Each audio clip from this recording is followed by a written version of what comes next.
Boas-vindas ao curso completo de captação de recursos para povos de terreiro de matriz africana. Nessa aula, a gente vai dar os primeiros passos para compreender os fundamentos da captação de recursos e refletir sobre como nossos terreiros, como os nossos axés, podem conquistar autonomia e sustentabilidade, além de reconhecimento por meio de projetos, por meio de editais. Prepare-se para uma jornada de aprendizado e de transformação da realidade financeira do seu terreiro. Vamos nessa? É uma alegria enorme ter vocês aqui com a gente nesse primeiro curso. Eu sou o Dr. Cláudio de Iemanjá, sou sacerdote no Candomblé, numa casa de raiz Jesmarim, né, o Kwe Sejap Mitobô, Casa do Encontro das Águas. Sou filho de Teresa de Oiá, neto de Miriam de Agué, da raiz de Tata Fumutim. Nossa casa, além dos ritos de Candomblé, executa também os ritos de Umbanda, herdados aí pela tradição da minha avó. E além do meu sacerdócio, também sou agente cultural há mais de 10 anos, gestor público, já tendo atuado nas prefeituras de Japeri, nas prefeituras de Niterói, e atuei inclusive dentro do município de Niterói como coordenador da Escola de Governo e Gestão do município, um órgão aí voltado para a formação e para o desenvolvimento dos servidores públicos. Como produtor cultural, eu já consegui captar mais de R$ 100.000 para diversos projetos do nosso terreiro. Hoje a gente capta recursos também para terreiros de outras pessoas, amigos e amigas, parentes de santo, para toda a nossa família. E tenho aí, né, essa experiência de unir toda a trajetória no setor público com a minha profissão, com a minha experiência enquanto sacerdote. Estou aqui para compartilhar todo esse ensinamento com vocês. A ideia de criar esse curso surgiu a partir da própria experiência do nosso terreiro.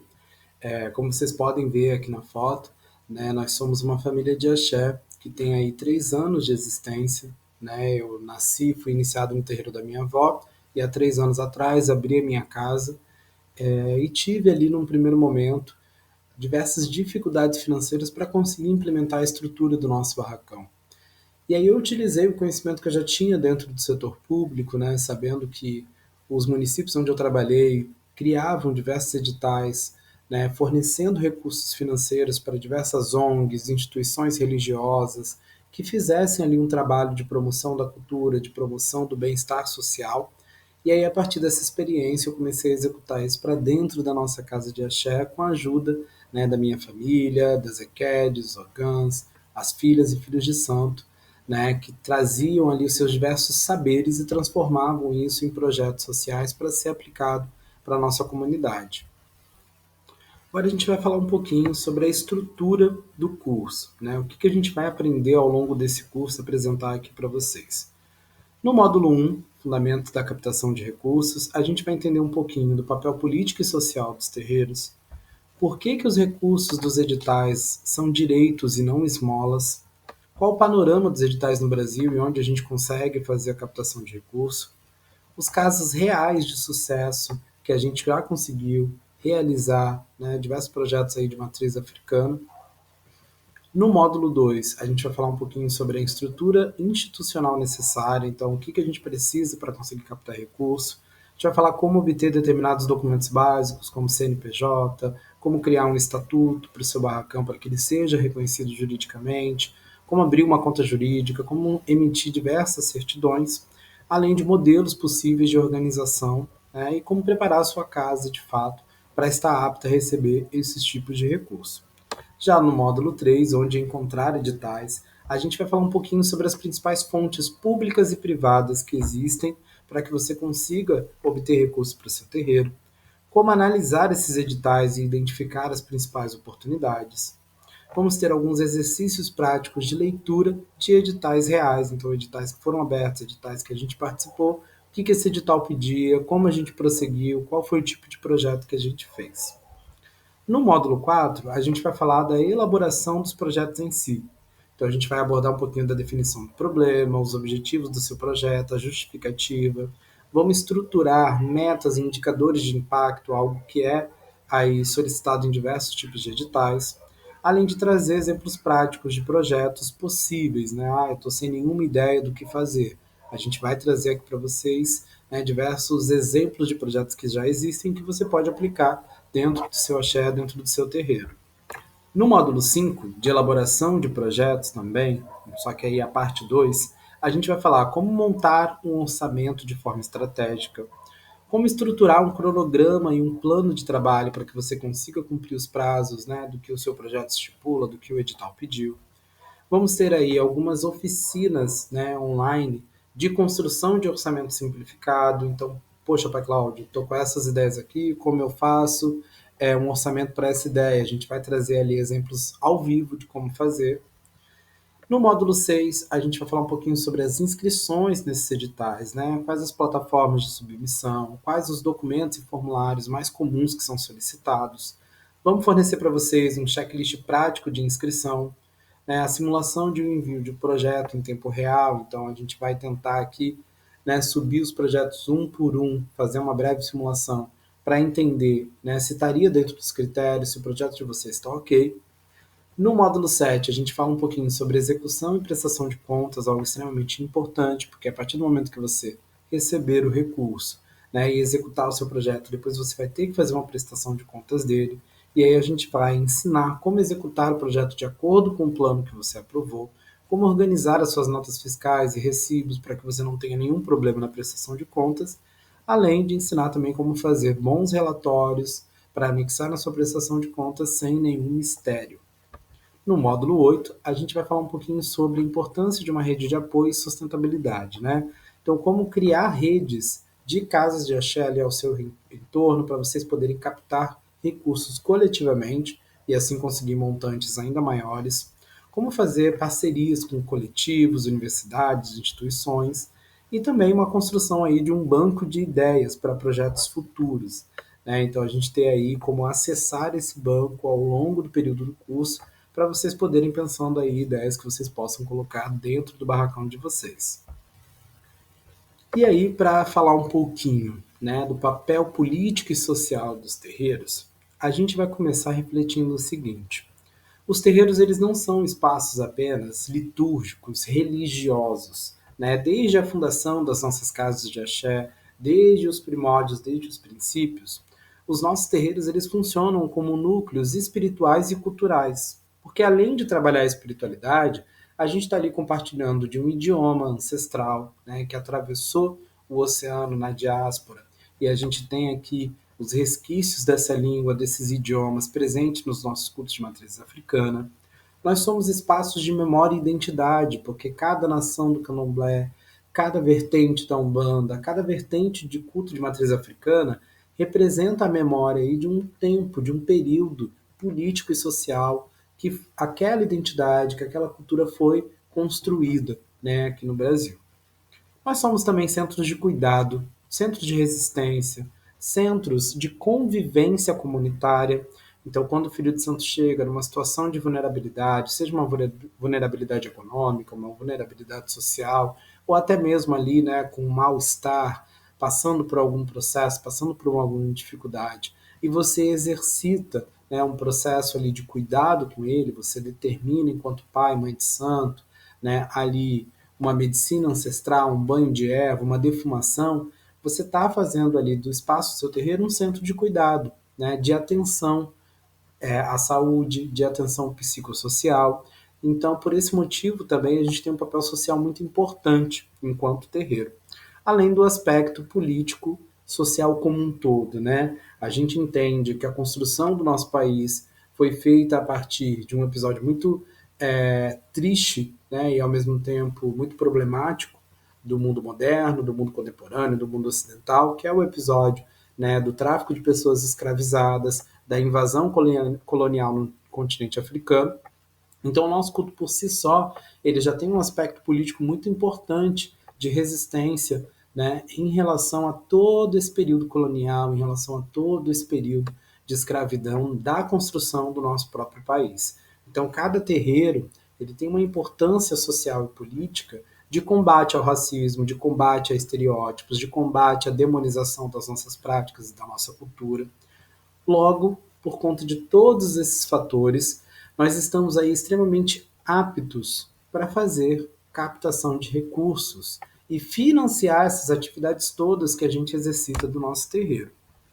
Então, para a gente entender, o que é captação de recurso? Muitas pessoas confundem a captação de recursos com ter que pedir ajuda, com depender de doações, ou acha que captação de recursos é pedir esmola para alguém, para alguma instituição.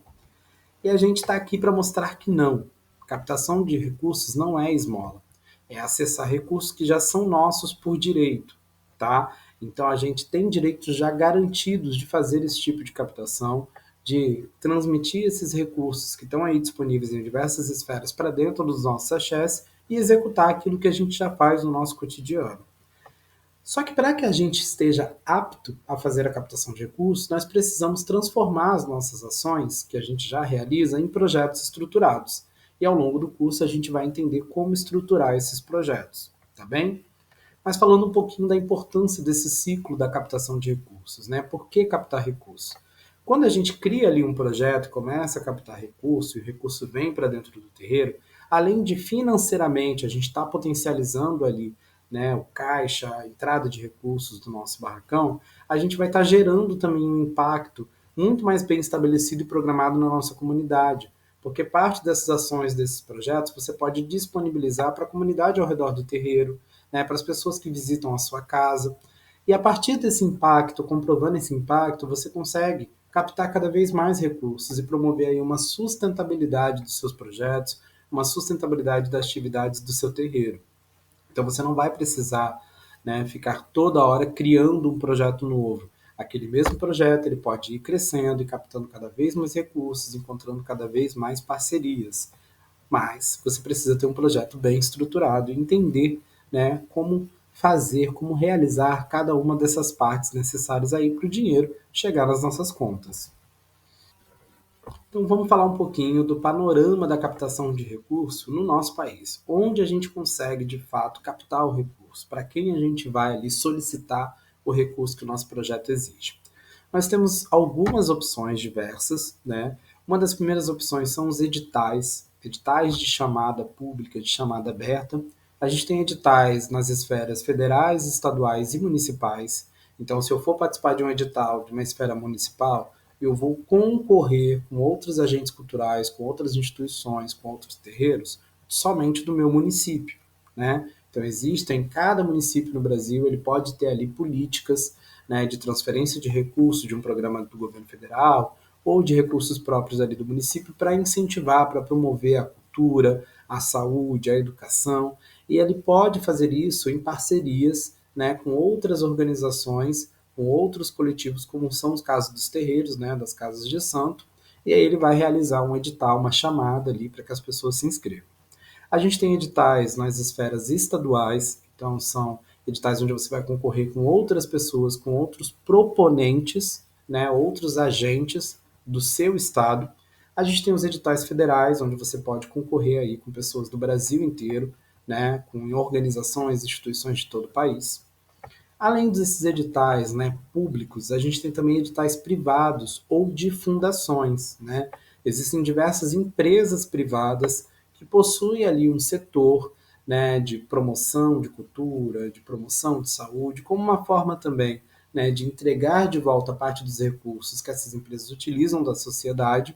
E aí existe uma série de leis de incentivo em cada município, em cada estado, que vão traçar ali, né, quais os parâmetros que a empresa precisa seguir para conseguir, né, transferir esse recurso para outras organizações, e as organizações realizando esses projetos acaba gerando ali desconto de diversos impostos para essas empresas, tá? Então existem diversas empresas, Ambev, a gente tem empresas como Magazine Luiza, enfim, quase toda grande empresa no Brasil e no mundo tem ali algum setor de apoio social, né, de trabalho ali, de transferência de renda para a realização de projetos socioculturais. Nós temos também políticas públicas específicas para povos de terreiro. Então, hoje, o Ministério da Igualdade Racial, além de outros ministérios, eles olham para a realidade das comunidades de terreiro, entendem quais são essas dificuldades, né? Quais os problemas que a gente precisa enfrentar ainda no nosso país, e criam programas específicos, chamadas específicos, para que a gente possa fazer parte dessas políticas públicas e a gente consiga aí recursos, verbas para diferentes fins. Além disso, você pode também estabelecer convênios, parcerias, né, com outras organizações, instituições que tenham recursos para realizar projetos, mas que não consigam ter uma capilaridade, que não consigam atuar no seu município, na sua cidade, você pode aí estabelecer esses convênios e parcerias, e ao longo do curso a gente vai falar um pouquinho sobre isso. Além disso, você pode contar aí com emendas parlamentares, né? Então, se no seu município você tem uma atuação política importante e essa atuação política é reconhecida por um vereador, por uma vereadora, essa pessoa, representante do legislativo, o vereador, a vereadora, o deputado, a deputada, ele pode aconselhar o município ou o estado a transferir recursos para a sua organização, visto o que a sua organização faz, né, o trabalho social, o impacto social que você gera com as suas ações. Então é também uma possibilidade. E existe também uma política nacional de promoção da cultura viva, né? Então a cultura realizada por pessoas nos seus bairros, nas suas cidades. E esse programa nacional, essa política nacional de promoção da cultura viva, ela estabelece aí a criação de pontos de cultura, né? Então, equipamentos que vão ser financiados, vão receber recurso do governo federal para poder realizar atividades socioculturais. Ou seja, nós temos aí uma imensidão de possibilidades de como captar esses recursos. Mas eu quis trazer exemplos reais para vocês, mostrar que é possível, né, e que o nosso terreiro já fez. Nós já captamos mais de R$ 100.000 de recursos para o nosso terreiro, né, para executar diversos projetos diferentes, e eu trouxe dois projetos aqui de grande destaque. Um, que foi um projeto selecionado através de um edital, né, uma política pública, do município de Japeri, onde o nosso terreiro funcionava, e o outro é de uma parceria direta com o município e com outras organizações, tá bem? O primeiro exemplo aqui é o edital, né, da Lei Paulo Gustavo, que foi implementado pelo município de Japeri. Então, a Lei Paulo Gustavo foi uma lei criada pelo governo federal para fazer com que, depois da pandemia, os agentes culturais, as pessoas que trabalham com cultura, pudessem voltar a trabalhar, né, e a ter recursos para conseguir se levantar novamente. E aí o município de Japeri executou essa lei, a Paulo Gustavo, a gente conseguiu submeter diversos projetos, perdão, e através desses projetos obter os recursos para executar. Um deles foi o Festival Águas Sagradas, era um festival aí que a gente idealizou que reunia diversas ações num dia só. Ele foi realizado, né, no dia 31 de maio, depois a gente teve também mais uma edição no dia 14 de junho, como parte 2 da programação, mas de início o nosso projeto ele só previa a realização dessas atividades em um dia, no dia 31. E aí o que era basicamente esse projeto, né?